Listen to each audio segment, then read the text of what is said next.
Alors, bonjour tout le monde, j'espère que vous allez bien et bienvenue sur ma chaîne YouTube. N'oubliez pas de liker et de commenter, partager aussi la vidéo. Encore vous abonner aussi pour encore plus de vidéos. Bon, nous voilà aussi aujourd'hui pour une deuxième partie. La fois dernière, j'avais déjà parlé du téléchargement et de l'importation de notre machine virtuelle Cloudera. Et aujourd'hui, nous allons essayer de passer à l'exploration de ces commandes. Sans plus tarder, je vais essayer de vous montrer l'interface de la machine virtuelle Cloudera que j'avais déjà installée, téléchargée avec vous. Nous allons lancer notre commande. Je vais essayer d'agrandir un peu pour vous permettre de bien voir tout ce qu'on va faire.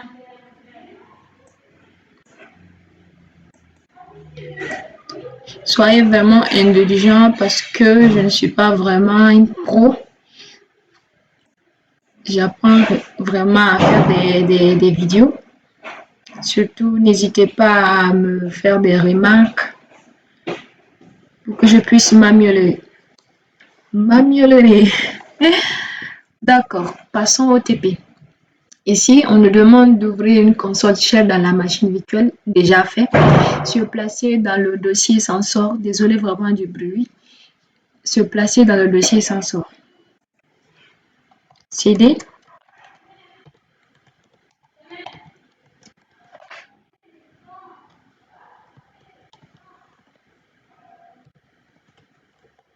Big Data 2. Là, on se trouve maintenant dans le dossier sensor et après ça, on nous demande de voir le contenu dossier. Et pour voir le contenu de dossier sensor, il faut taper la commande ls. Et voici le contenu de notre dossier sensor, le contenu. Et après ça, on peut aussi voir les lister au fait. Ici, nous avons au total 11 968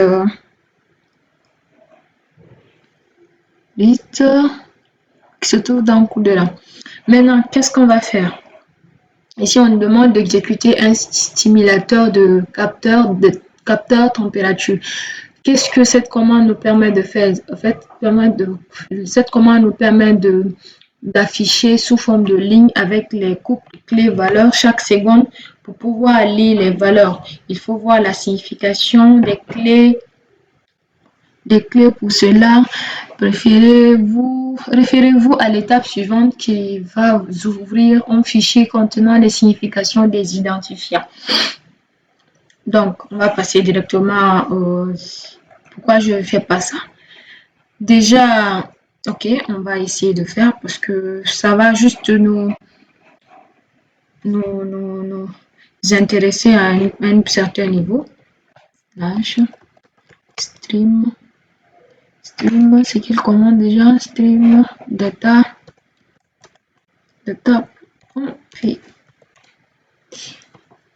Et là, vous voyez, on va attendre. Voici les simulateurs de capteurs de température.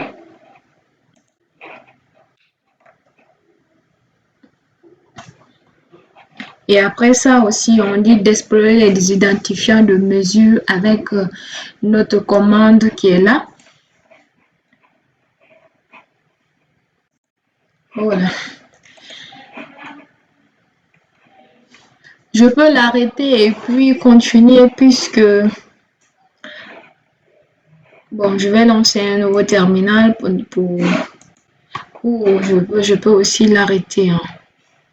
Vous voyez, ça ne fait que continuer. Continuer. Jusqu'à ce que, voilà, ça a pris fin. Alors, on nous demande de taper la commande wxt 520 format t.txt. Ça, c'est pour juste voir les formats. On aura nano WXT, je crois, WXT 520 format, je suis sûr que j'ai pas oublié, hein, TXT. Voilà, j'ai pas oublié. Et voici les formats qu'on nous affiche, le format SN, SCM, XX, DN, DM, DXPA, TA, TP et autres avec leurs caractéristiques. Et après ça, j'essaie de... J'ai fait la touche CTRL X pour quitter là-bas et continuer avec le TP. Et après ça, on nous demande, on peut créer un graphique à temps réel sur les données. Non, ici, quel problème nous allons... Si, la sixième question, bien sûr. On dit quel problème nous allons rencontrer lors du chargement. Quelles sont les solutions de transformation possibles? Bon, pour ma part, je ne sais pas trop. Je ne sais pas vraiment les problèmes qu'on a rencontrés, parce que moi, je n'ai pas vraiment rencontré de problème. Hein. Il y a aussi, on dit, on peut créer un graphique en temps réel sur les données collectées à partir du capteur avec la commande .stream plotdata.py SM. Ça, c'est juste le type de format que je veux afficher sous forme de graphique. Je pourrais utiliser, par exemple, SN, SM, comme je veux. Mais ici, l'exercice nous demande d'afficher le SM. Donc, on va faire comme ça. On va faire le point stream, l'autre point py. Ah, d'abord, il y a un détail que j'ai oublié de vous signaler. Pour d'abord faire ça, je crois, il faut taper la commande nano plot data.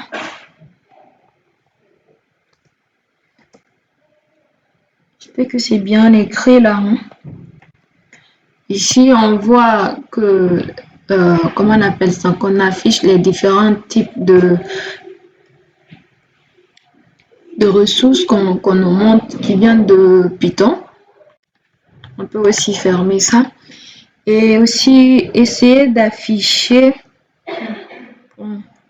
l'autre, je crois, la signification data.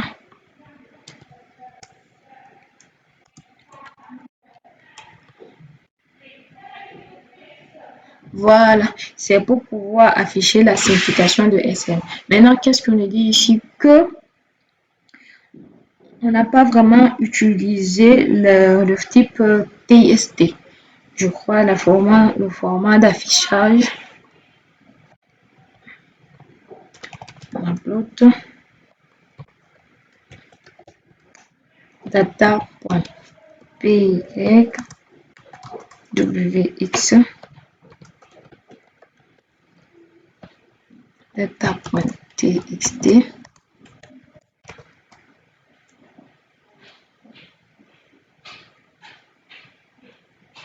Voilà.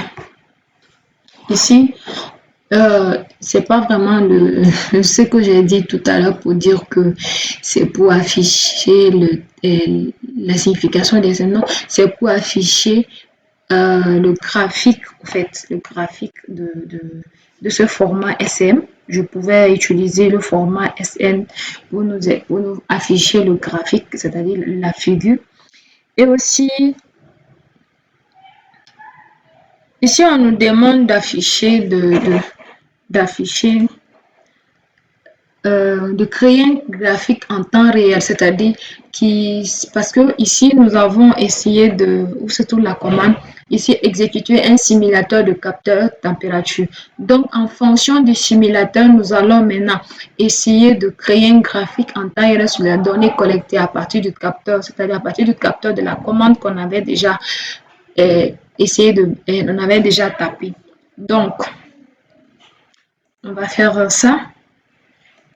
Espérons que ça marche. Ici, je peux déjà arrêter. Hein. J'arrête. Non, j'ouvre une nouvelle console pour laisser. Je crois que c'était prendre stream.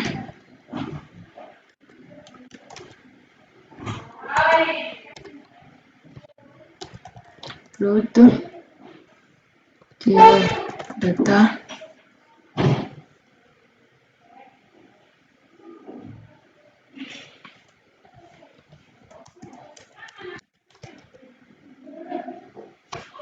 Voilà. Ça, c'est juste le graphe qui sort, c'est-à-dire le graphe qu'on nous a demandé ici de collecter, de données collectées à partir du capteur avec la commande ci. C'est-à-dire le capteur qu'on a, le capteur de température qu'on a essayé d'exécuter. Et en fonction de ça aussi, on a essayé de donner sous forme graphique. Et voici, qui continue. C'est ici prend fin la première vidéo, c'est-à-dire, pas la première vidéo, on va couper bien sûr, le premier TP. Et voici le deuxième TP. Le deuxième TP, c'est pour l'exploration des données SCV, JSON, images et tout. Ici, on nous explique c'est quoi le SCV. Ici, le SCV signifie command spécifique vos values. Il désigne un fichier informatique de type tableur. Il faut que je porte mes lunettes. Hein, dont les valeurs sont séparées par des virgules. L'utilisation des fichiers SCV permet par exemple de bénéficier du rapprochement bancaire automatique dans les logiciels comptables, de quoi simplifier la gestion des finances. Donc, sans plus tarder, nous allons essayer de découvrir à quoi servent les fichiers SCV. Le format SCV est un format de test simple qui est utilisé dans de nombreux contextes lorsque de grandes quantités de données doivent être fusionnées sans être directement connectées les uns aux autres. Ici, qu'est-ce que le fichier SCV dans un logiciel de facturation? Dans un logiciel de facturation, par exemple, les fichiers SCV peuvent être utilisés pour importer ou exporter des bases de données telles que des listes de clients, des listes de fournisseurs, des listes de produits, des relevés bancaires. Donc, sans plus tarder, nous allons voir la structure d'un fichier SCV. En simplifiant chaque élément du tableau correspondant à une ligne de test. Dans le fichier test, chaque champ de la ligne est séparé par une virgule. Selon le logiciel, directement on va venir ici. Selon le logiciel et les paramètres, on peut parfois utiliser un fichier, un point virgule, un espace, une tabulation ou d'autres caractères pour séparer les différentes données d'une même ligne. Donc, dans cet atelier, on va importer des données en format SCV dans une feuille de calcul pour explorer les données et créer un graphique. Maintenant, étape numéro 1. Donc, on va essayer de vraiment casser. Parce que moi, j'avais déjà fait ça depuis. Donc, j'essaie juste de vous expliquer la manière dont j'ai compris. Et après, s'il y a des rectifications, n'hésitez pas vraiment à me rectifier parce que je suis aussi étudiante. J'apprends aussi de mes erreurs. Donc, n'hésitez pas vraiment à signaler. Donc, revenons ici. Le premier TP, nous avons déjà lancé la machine virtuelle et lancé le terminal. Ça, c'est déjà fait.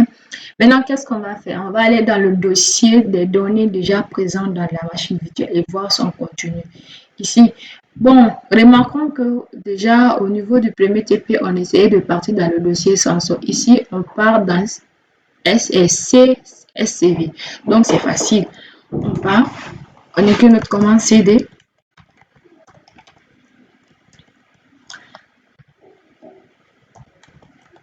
Big Data. Et on écrit SCV.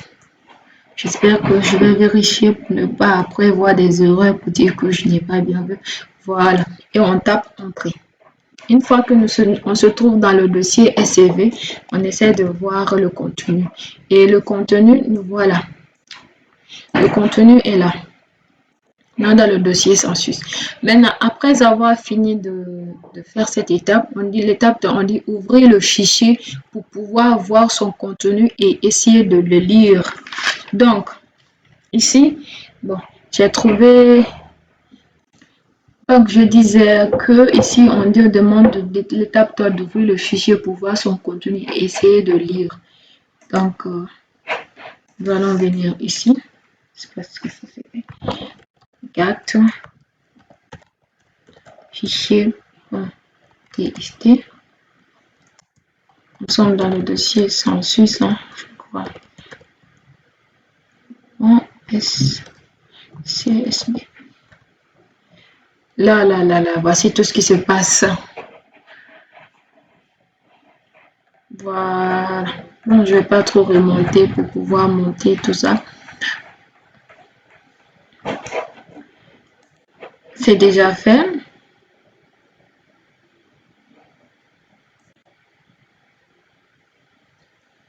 Tout ce qu'on demande, c'est là. On peut pas essayer, on peut pas vraiment comprendre réellement qu'est-ce qui est écrit ici, sauf quand on va essayer de l'afficher en forme de graphique, d'image dans notre Excel, comme ici dans le fichier Excel pour pouvoir bien lire. Et après ça, on va maintenant au niveau de l'étape 4, on dit ouvrir OpenOffice en utilisant la commande au calque. Je sais pas si c'est vraiment comme ça on lit, mais non, j'ai pas bien écrit hein, apparemment. C-O-O-C-A-L. Attendez, O-O-C-A-L-C. Ok.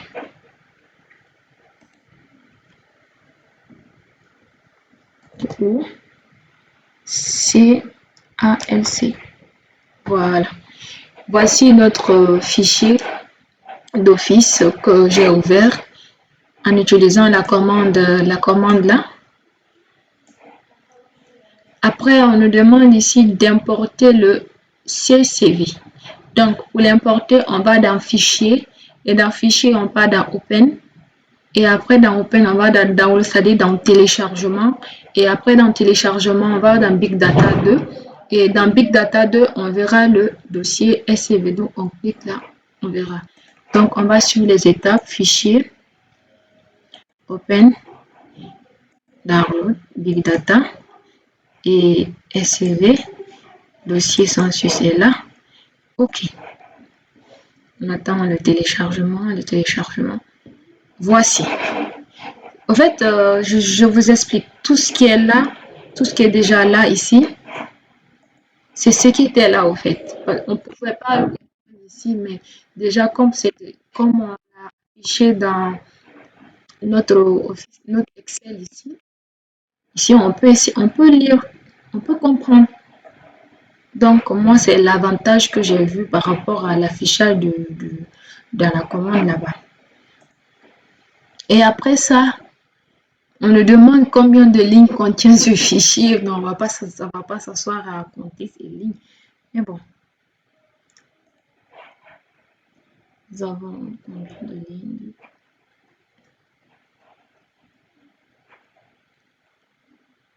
Non, mais franchement, bon, moi, je ne vais pas vraiment me mettre à compter ça. On dit l'étape numéro 6, on dit de créer un graphique. Maintenant, qu'est-ce qu'on lui dit? On dit on se propose de créer un graphique sur l'estimation de la population de l'État d'Alabama de 2010 à 2015. Donc, l'État d'Alabama commence vraiment au niveau d'ici. Donc, on dit de 2010, on va vérifier ensemble. Voilà, c'est ici vraiment 2010, ça a commencé. 2010. Voilà, c'est ici 2010. Exactement. On dit de 2010 à 2015. Donc, qu'est-ce qu'on va faire? On va appuyer ensemble la touche CTRL Windows pour essayer de sélectionner ensemble jusqu'en 2015, 2013, 2014, 2015. Et on se limite là, puisque c'est l'exercice qui nous a demandé. Après ça, nous allons appuyer il y a une touche ici On va essayer de voir ensemble. Ouais, elle existe. Et finish, nous avons notre graphe ici. L'estimation de le graphe qu'on nous a demandé, l'estimation de la population de l'État d'Alabama de 2010 à 2015. Donc, de 2010 à 2015, nous avons vraiment les estimations ici. On voit que la population a augmenté au fil du temps. Selon moi, hein, la population a augmenté au fil du temps avec le graphe. En fait, avec l'utilisation du graphe, j'ai oublié de vous expliquer. Enfin, j'ai utilisé ce type parce que c'était déjà coché par défaut. Donc, j'ai pas vraiment pris la peine de vous montrer. J'ai pris l'état normal. Donc, vous pouvez prendre l'état qui vient après 2 et ou 3. Moi, j'ai pris l'état normal pour bien pouvoir représenter le graphe. Et on a eu la même chose, le même résultat.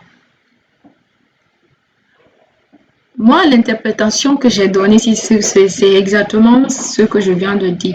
J'ai juste vu qu'au niveau, il y a eu l'évolution de population de 2010 à 2015, puisque les bandes vraiment sont de façon, comment dire ça, les groupes sont vraiment pas les mêmes. Après ça, nous avons l'exercice 2 qui nous dit on se propose d'explorer les données sous format JSON. Cette fois-ci, ça sera sous format JSON au lieu de SCV. Donc, l'étape numéro 1, on ouvre d'abord le terminal et on se place dans le dossier là où sont stockées les données JSON. Il s'agit d'un fichier de tweets.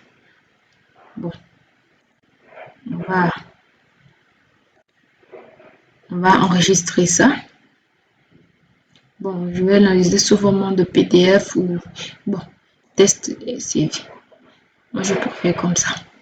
Donc, ici, on va fermer ce terminal parce que je ne veux pas vraiment me mettre à faire CD juste pour me retourner. Donc, ici, c'est la même chose, seulement qu'ici, on essaie de mettre à la place de SCV, on met directement JSON. Big Data de JSON. Voilà, on se trouve maintenant dans le dossier JSON. Ici aussi, on fait pareil, on essaie de voir le contenu de notre dossier JSON. Tapant la commande ls qui nous permet de voir le contenu. Ah, j'ai oublié d'agrandir vraiment la console pour ceux qui veulent voir clairement.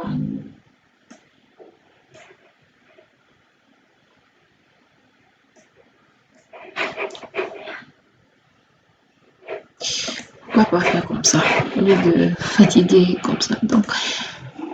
Donc, après avoir fini de faire ça, on va voir que le contenu, on va voir le contenu de notre dossier JSON qui est là. Et voici le contenu de notre dossier JSON. Après ça, on nous demande ici de taper pour ouvrir le fichier JSON. Donc, pour ouvrir le fichier JSON, on fait more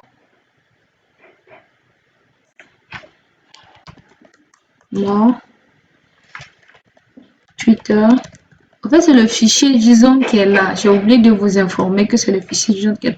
Donc, c'est simplement ça qu'on essaie d'ouvrir. More JSON. Voilà. Voilà le fichier JSON. Et après ça, nous avons...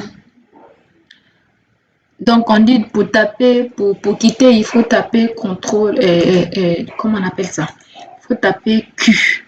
Taper Q pour quitter. Donc, où est notre console? Donc, j'ai tapé Q pour quitter.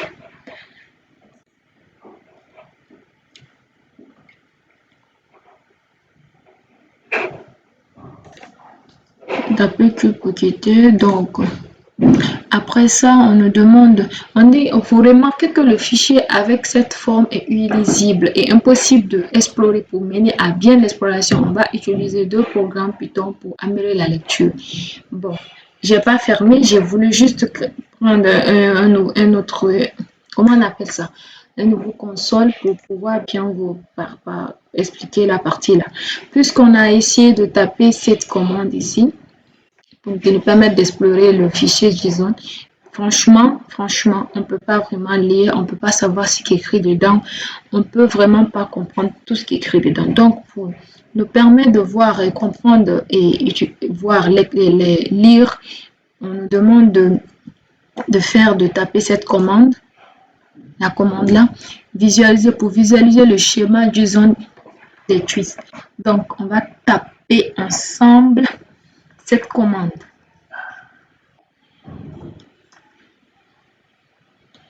Bon, il faut que je regarde étape par étape parce que JSON. Désolée vraiment pour tout à l'heure.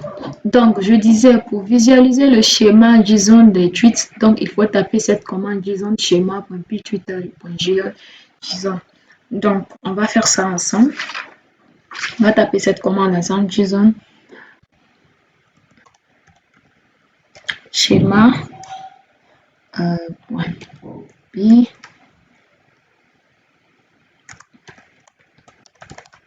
Twitter JSON.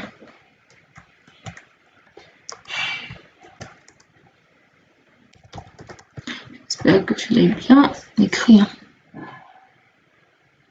Là, voilà. Voici notre format JSON qui est là sous forme de vraiment on a écrit des schémas des tweets. Voilà. Le voici. Alors, donc, je vais aussi ouvrir un nouveau terminal pour ne pas aussi, je ne veux pas aussi fermer ça, juste ouvrir parce que je vais l'enregistrer après. Et en plus, l'étape numéro 4, on dit d'utiliser un programme Python pour explorer le fichier. Le paramètre d'appel de ce programme est le nom de fichier contenant des données de tweets. Donc, pour faire ça, il faut faire ./print json.py. On va faire ça. J'ai oublié déjà, je n'ai pas une bonne mémoire. Print.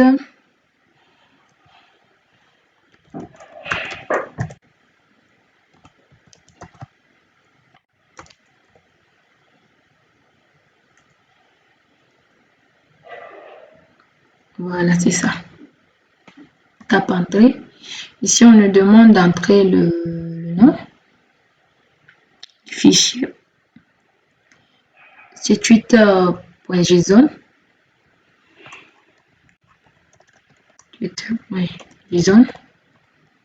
Ici, le nombre d'intéressants. Donc, bon, ici, on demande de faire 99. 99, oh, désolé.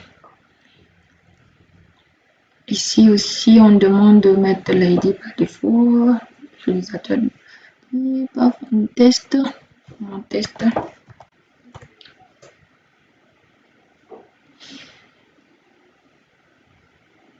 Donc, si vous voyez ce lien-là, attendez, je vais cliquer. Directement, ça nous ouvre la page Twitter en fait. Je vais regarder ici aussi. C'est juste pour nous amener directement à la page Twitter. Après ça, nous avons ici même chose si on choisit de lire la propriété d'Edge du tweet, il affiche. Donc, on va essayer de taper aussi la commande pour voir ce que ça donne.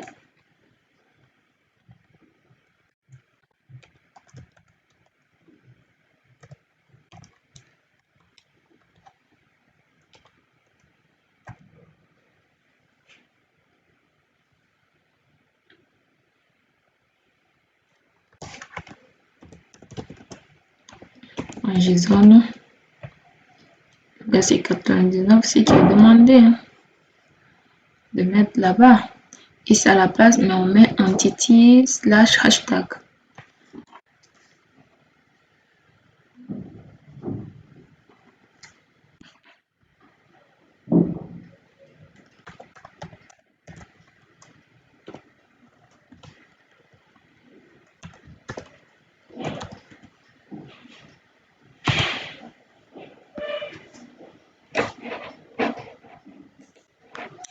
Même chose. Donc, après, au niveau de l'image, qu'est-ce qu'on fait? Ici, maintenant, on sort maintenant. On n'est plus dans JSON. Hein, on sort maintenant dans notre console JSON pour aller maintenant dans le dossier image. On se place dans le dossier contenant les données images en utilisant le terminal. Donc, on n'a plus besoin de ce terminal. Je vais essayer d'ouvrir un nouveau terminal qui est là. On va essayer de...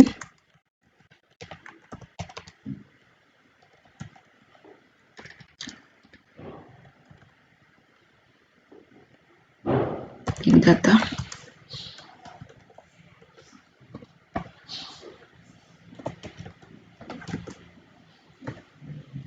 Nous sommes dans le dossier image, donc même chose, on peut aussi voir le contenu. Dans notre dossier image, nous avons Australia. Une fois que nous sommes dans le dossier image et qu'on a vu le contenu de notre dossier image, on a notre image qui est là, Australia JPG. Qu'est-ce qu'on nous demande de faire? Ici, on a fait déjà ça.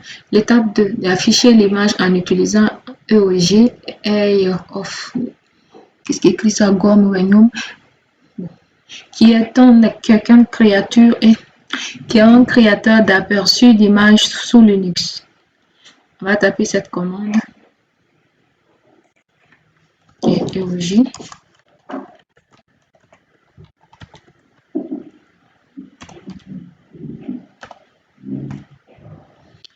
Voici notre image qui est là.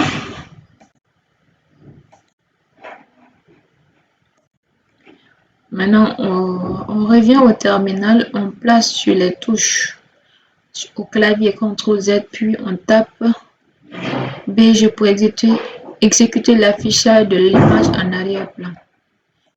Nous allons essayer de faire ce qu'on vient de dire. On nous demande de partir au niveau de terminal. On tape CTRL-Z, puis on tape BG pour exécuter l'affichage de l'image en arrière-plan. Ok, je ne sais pas si c'est ici on a demandé CTRL-Z. Non. Ah, on demande dans le terminal. Excusez-moi. On demande dans le terminal CTRL-Z et taper BG.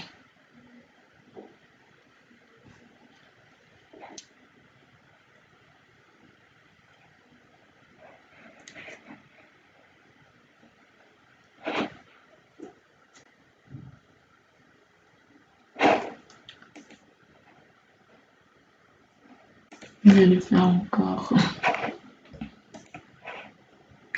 On utilise un programme Python pour donner les propriétés de l'image affichée.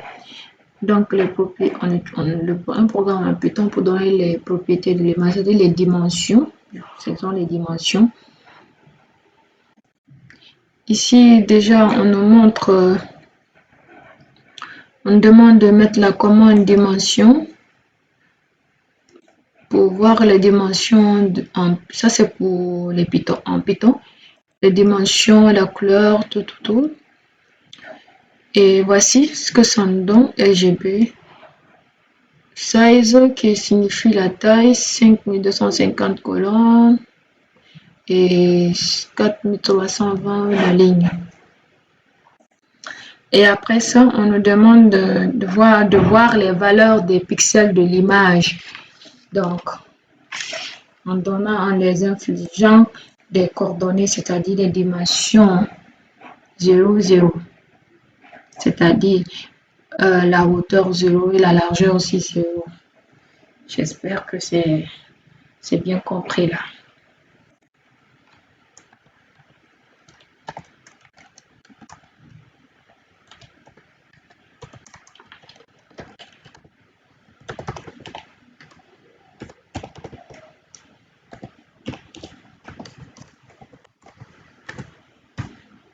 Voilà. Les pixels, on a dit 51. Après ça, on nous demande d'exécuter cette commande aussi, voir la même chose. On va le faire, hein? On va juste le faire et voir vraiment ce que ça fait. On va le faire, pourquoi pas. Ici, il faut parfois essayer de nouvelles choses pour pouvoir expérimenter. Hein? Ok. Exactement ce qui est demandé. Et pareil aussi qu'ici. C'est la même chose qui continue. Donc, l'exercice 4 nous dit de reprendre l'exercice au niveau de sensor, le premier type qu'on avait fait, mais on ne va plus utiliser le stream pour lire en temps réel, c'est-à-dire l'événement ici. Ici, on avait utilisé le stream en temps réel. Si vous vous souvenez un peu,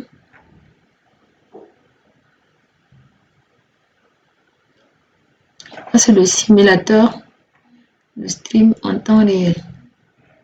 C'est-à-dire le stream ici en temps réel, ici, voilà, c'est ici, en temps réel. On ne va plus utiliser ça, c'est ce qu'on nous explique là-bas. Donc, maintenant, qu'est-ce que nous allons essayer de faire dans ce TP, dans cet exercice 4? Je parle de TP4, j'ai oublié, c'est juste que je me suis trompée.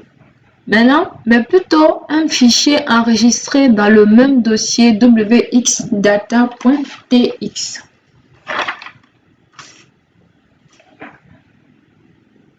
Donc, on disait que le TP ici, le 4e TP nous demande de reprendre l'atelier sensor, mais on ne va plus utiliser le stream pour lire derrière. Donc, on affiche ce fichier et définir son format et ses colonnes. Donc, on vient dans le dossier sensor, on est déjà dans le dossier sensor. On va essayer d'afficher, comme on nous a demandé, ce fichier, définir son format et ses colonnes. Par un premier temps, nano, non, j'ai pas dit nano, wx data.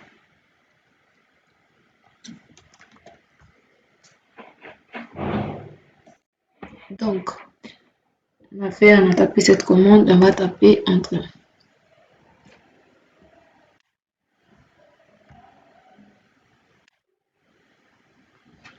Voilà.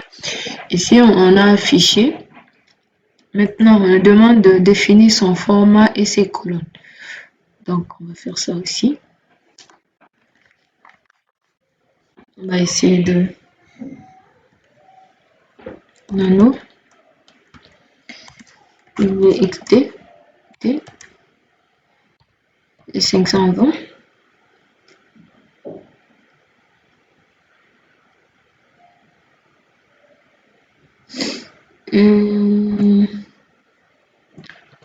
Le format .txt. Voilà. J'ai affiché le format. Ici, on dit peut-on l'afficher dans une feuille de calcul? Bon, on va voir ça. On va voir si on peut l'afficher, sinon je sais pas. Non, on peut pas l'afficher, on peut pas l'afficher. Attends, je vais essayer encore, si c'est moi qui ai mal écrit. Ah oui, on peut l'afficher. J'avais mal écrit, on peut l'afficher. On peut l'afficher. On dit utiliser plot data.py pour dresser un graphique de la mesure TA. Donc, c'est où ici? on peut l'utiliser. La question est déjà répondue. Donc, on va fermer ça. On va faire nano. Nanoplot. Il a dit data. Data.pi. TA. J'espère que c'est ce qu'ils ont demandé. Hein. Utiliser plot data pour dresser un graphique de la mesure TA. Voilà. La mesure TA, j'ai fait. C'est ce qui est sorti.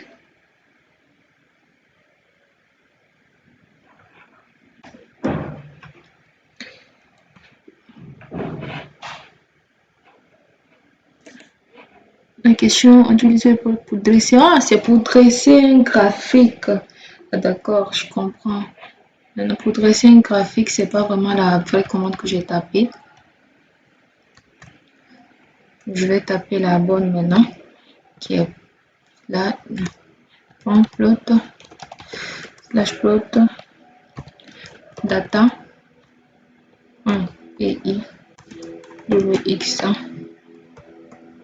data, data.txt, TA. J'espère que c'est la bonne. Voilà. Voici le graphique qu'on nous a demandé pour dresser un graphique de la mesure TA. La voici. Voici TA ici. J'ai vraiment oublié, on dit quelle est la signification de la mesure TA. Bon, il y a une commande qui nous permet vraiment de savoir ce que ça signifie TA. J'ai vraiment oublié, je ne sais pas si vous, les spectateurs, celui qui se souviendra de la commande, s'il vous plaît, veuillez vraiment me le mettre dans les commentaires pour que je puisse pouvoir l'apprendre aussi. Sinon, j'ai oublié franchement. Donc, on dit d'interpréter le graphique obtenu. D'accord, on va ici. Ici, nous voyons que ce graphique, en fait, c'est un graphique d'un capteur timing, en fait, basé sur le temps. Basé sur le temps, puisque déjà, dès le début, on nous avait déjà signalé que c'est... En fait, on répond juste l'exercice pour lire en temps réel. En fait, c'est seulement un graphique en temps réel et qu'on voit que la courbe vraiment est en train de... La courbe redescend au niveau de... La courbe est montée au niveau de score 14 et puis on voit que c'est monté jusqu'à 18, après un certain temps 16, jusqu'à ce que ça descend. C'est ma façon d'expliquer la courbe. Si vous avez d'autres façons d'expliquer la courbe, alors s'il vous plaît, n'hésitez pas à vraiment m'expliquer réellement. Sinon, c'est comme ça, moi, je peux expliquer réellement parce que c'est un graphe vraiment basé sur un temps réel. Donc, passons à autre chose. Maintenant, l'exercice, on dit reprendre l'exploration du fichier SCV, census.scv et créer les filtres suivants sur les données. Maintenant, on dit afficher les villes de Californie qui contiennent plus d'1 million d'habitants en 2010. Donc, qu'est-ce qu'on va faire? On va essayer juste de... C'est ma console. C'est vraiment ici ou pas?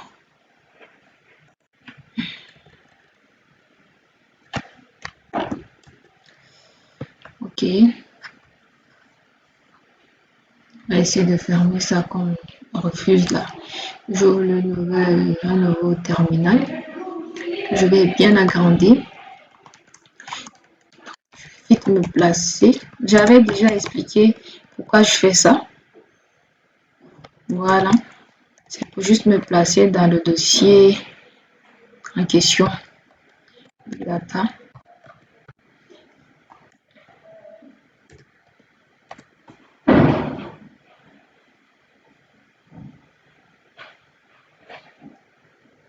Donc, on dit quel dossier? Ah, SCV, c'est comme ça, non? Si je ne me suis pas trompée. Ah, attends.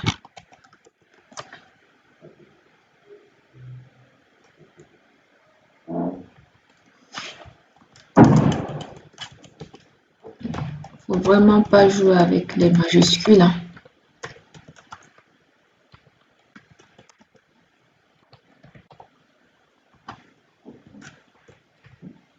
Voilà, je suis dedans.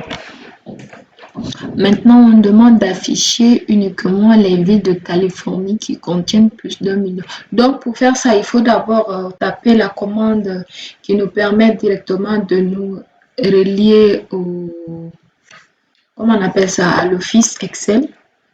Donc, c'est C-A-C, ok, LibreOffice. Maintenant, et on part directement comme on l'avait déjà fait ici ensemble.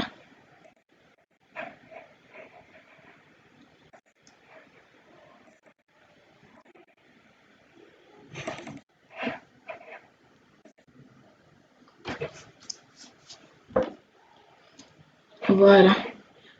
On demande d'afficher uniquement les villes de Californie qui contiennent plus d'1 million d'habitants en 2010. Bon, pour ma part, on va chercher d'abord comment on appelle ça, l'estimation en 2010 et puis on va chercher maintenant la ville Californie. L'estimation en 2010 a commencé ici. Donc, concernant la ville, donc on nous demande ici de, je reviens là-dessus.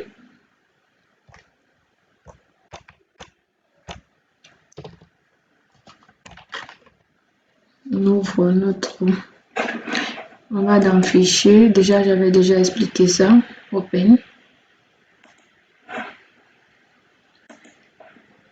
big data, et puis ok.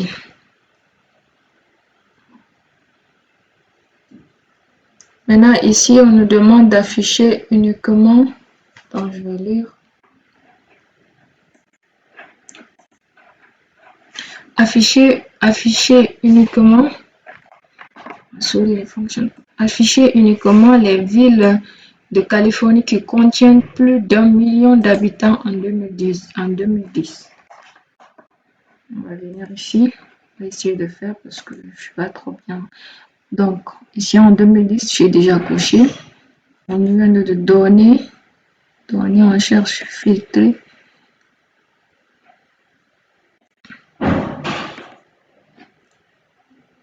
Plus d'1 million. On demande, on dit plus d'1 million, n'est-ce pas? Parce qu'il y a aussi la qui contient plus d'1 million d'abonnés. Voilà. On vient ici, on décoche ça, on décoche, décocher ça aussi.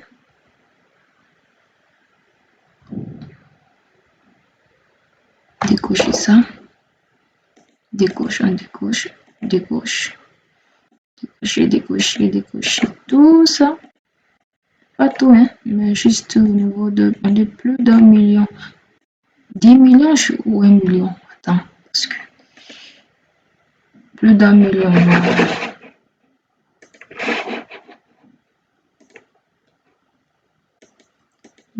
On décoche. Plus d'1 million. Dans les 900. Plus d'1 million, donc on s'arrête là, parce que c'est 1002, ça compte. Donc, ok. Et au niveau des villes, nous avons ici le nom des villes. Maintenant, ici, on a demandé juste Californie. Hein. Californie est là. Donc, on décoche les autres. J'espère que c'est comme ça on fait. Je ne sais pas si vous avez aussi d'autres suggestions par rapport à cela.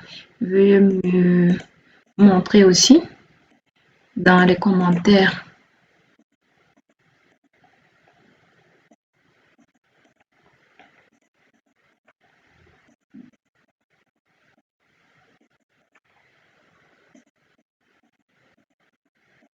Il faut les décocher tous hein, pour que justement la ville Californie qui contient plus d'1 million, juste, ok. Ok. Et ben voilà. Donc, ici, on me demande d'afficher de nouveau tous les données. J'ai commencé la vidéo sans savoir que c'était pas activé. Donc, pour commencer tout aussi, bon, j'avais déjà fait, mais je savais pas que la vidéo ne marchait pas. On revient au niveau de filtre ici. Filtrer.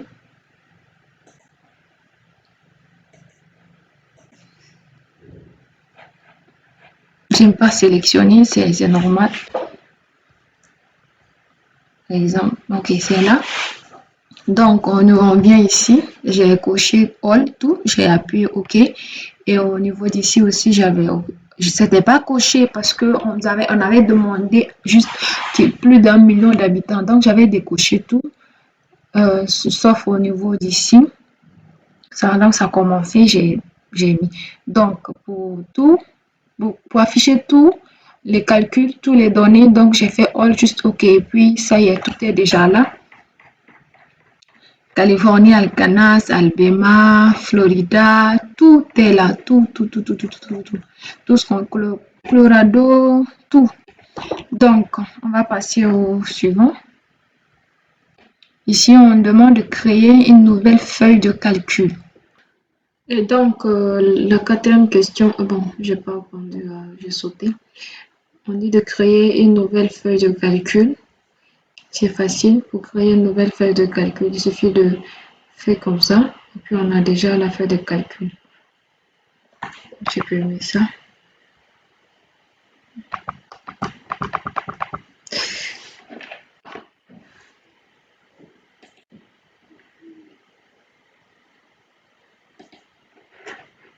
Okay. Voici la nouvelle feuille de calcul que j'ai créée. La nouvelle feuille de calcul que j'ai créée. Maintenant, on va au niveau de la question numéro 4. Calculer dans une cellule la moyenne des habitants de quelques villes de l'Alabama des estimations de population de 2010, c'est-à-dire la colonne H, ligne de 5 à 13. Donc, revenons au niveau de notre feuille. 5 à 13, la colonne H, c'est ici. 5 à 13, c'est ici. Donc, on va 10, 12, 13. C'est ça. On vient d'ici. On écrit par exemple ici, moyenne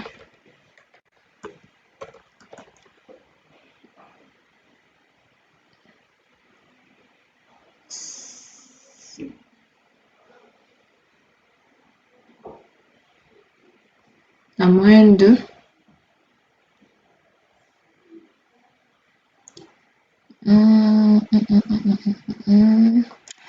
bon, ici, non, 2, 3, 4,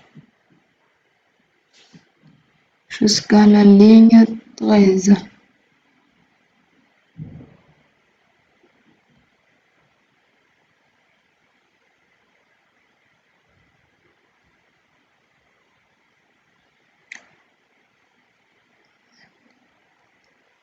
La ligne 13.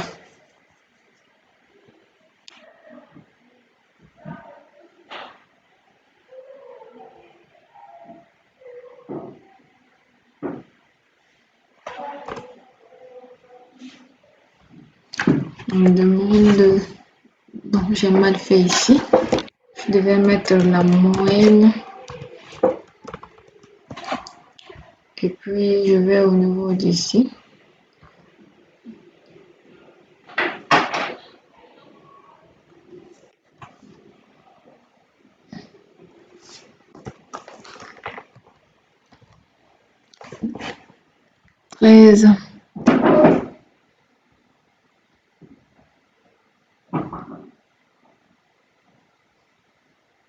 Je sais pas pour vous, mais moi, j'arrive pas vraiment parce que je sais pas trop, mais je n'arrive pas.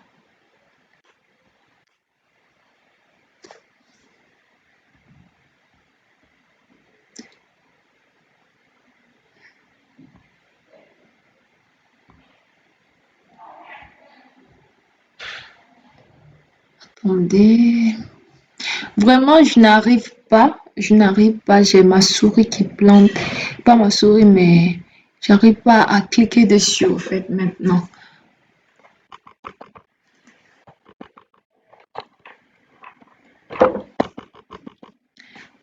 Attendez, ok, ça fonctionnait encore. 6, 7, 8. Franchement, je ne sais pas.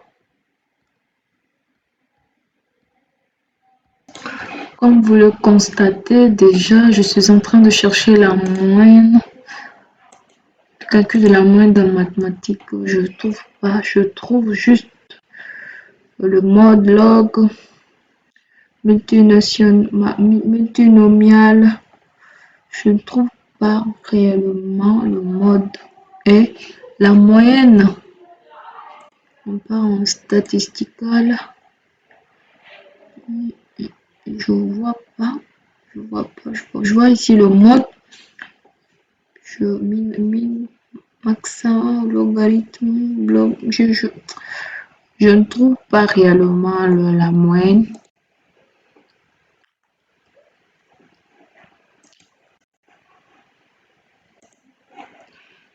Donc, c'est ici prend fin. Je vais voir d'abord. C'est la même chose ici aussi. On demande de calculer dans la cellule en dessous de la moyenne la somme de la même plage de données. Bon, on dit la moyenne de la somme. Ici aussi, on parle de la moyenne de la somme. Donc, c'est ici prend fin la vidéo d'aujourd'hui. Et surtout, n'hésitez pas à vous abonner. Je répète, n'hésitez pas à vous abonner et aussi m'indiquer des choses que j'ai oubliées ou bien où j'ai dû dire sans m'en rendre compte ou j'ai fauté quelque part. N'oubliez pas de me dire en commentaire ce que je peux améliorer.